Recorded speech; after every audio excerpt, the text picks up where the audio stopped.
Hey guys, how's it going everybody? My name is Blitzwinger, and ladies and gents, this is going to be a very geeky video. So if you're not ready to get down and get super duper geeky and nerdy and everything about Marvel Ultimate Alliance 3, this is not the video for you. So with that in mind, now that everybody who is not down with the Ultimate Alliance series has left, let's rock and roll. So of course, if you don't know, the announcement of Marvel Ultimate Alliance 3 has just come along. I think it was back at the Game Awards, right? Was when we actually received the very first teaser trailer.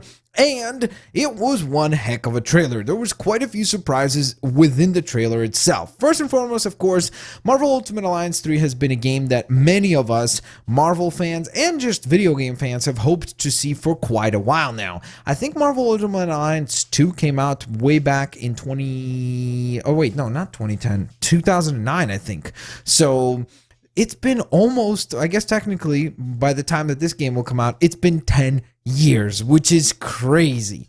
But not only is it crazy that we're finally getting a Marvel Ultimate Alliance 3, but the other component that was kind of equally crazy is the fact that it's a Nintendo Switch exclusive. And I really don't get why that is the case, except for the fact that it seems like maybe that is the strategy that Marvel seems to approach with their games. I mean, you look at the Spider-Man game, that was a PlayStation exclusive. This is going to be, of course, an exclusive for the Switch. Will that Avengers title end up being an exclusive for the Xbox? Who knows? I guess only time will tell. So, outside of those details, what else did we see? Well, first and foremost, we saw gameplay, which looks very similar. Obviously, a little bit updated, which is great, but very similar to what we saw in Marvel Ultimate Alliance 1 and 2, which I'm happy with. So it's still kind of a beat 'em up. There's lots and lots of enemies to defeat. There's still tokens dropping down, which is fantastic. So I'm very happy to see all that. Still power-up moves available, and so on and so forth. So pretty much everything that a Marvel Ultimate Alliance fan like myself would like to see was present in that trailer.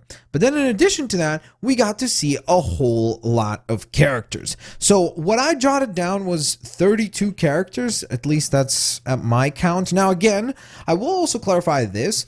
In this list of 32 characters, it doesn't mean that they are all playable. Like some of these characters might not be playable characters in the actual game.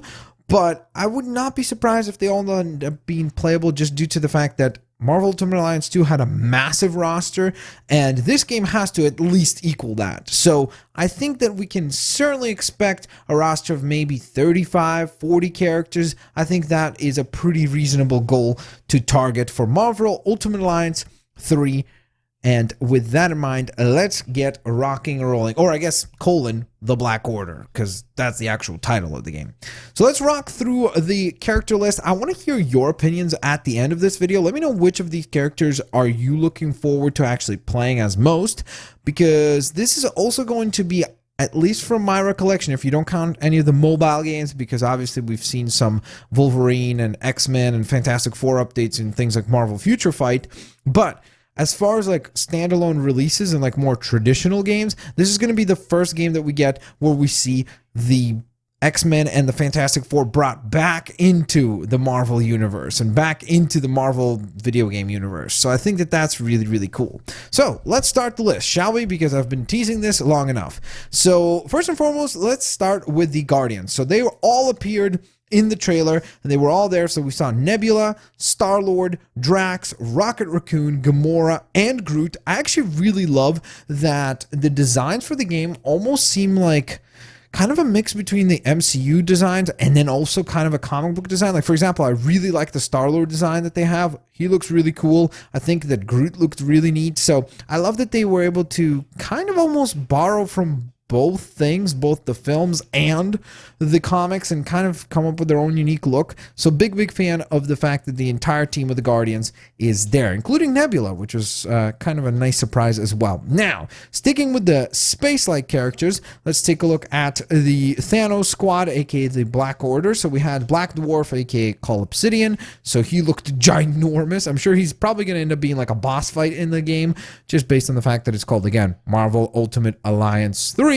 With the Black Order, my guess is that we're dealing with the Black Order for the entire game, and then ultimately the one whom they work for, and that would be Thanos. So Cole Obsidian kicks us off for the list. Proxima Midnight is in the game as well. Ebony Maw is in the game. Corvus Glaiven is in the game.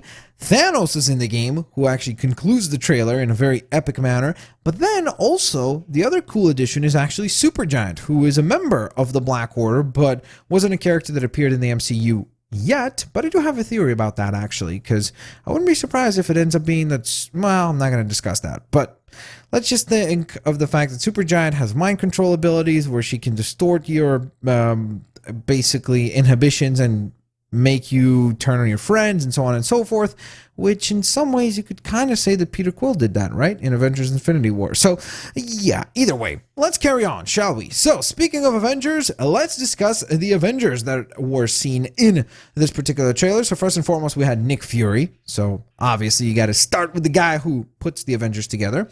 Then we have Black Widow, Iron Man, Captain America, Hulk, Thor, and Spider-Man. I guess we can include a couple of other ones later on, but that's kind of like your core team there.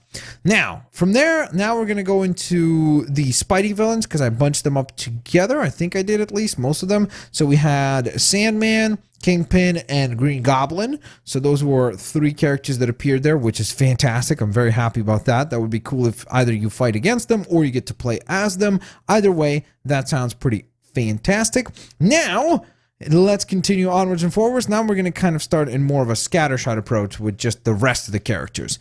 So we saw Ultron, as well as, of course, kind of Ultron sentries and bots and so on and so forth. So those are probably just fodder characters. I can't imagine them being actual playable characters, but I felt like it'd still be appropriate to include them here, as well as the Kree and the Red Ninjas. So it's very cool to see that there's going to be quite a variety in enemies, because one of the things in Marvel Ultimate Alliance is that some of the enemies started to look a little bit similar, especially due to the graphics. It's not a game that holds up very well graphically, but it's still a whole lot of fun just from a gameplay perspective. So if you haven't gone back and played Marvel Ultimate Alliance, you can do so now on the PlayStation Store and so on and so forth. And I have not that long ago, actually, and I still had an absolute blast with that game. Now, let's get back to the list, shall we? Because I keep just ranting about Marvel Ultimate Alliance. But hey, I warned you, we were going to get geeky and get super duper in depth about this. So next up, we had the Sentinels and Wolverine, which was awesome. But conspicuously missing here were the Fantastic Four, because by the time that this game is out, Disney, of course, owns Fox, and therefore they have the licenses backed for those movie characters and so on and so forth. So where are the Fantastic Four? Are they going to be DLC? Or maybe they're just saving them as a big surprise for the next trailer, because we still have some time to go. The game is going to come out in October of 2019, so obviously still a handful of months to go. Still a few more trailers that we're probably going to get between now and the release time. So I suspect that we will see the Fantastic Four appear in some way, shape, or form, whether it be DLC or as part of the core game.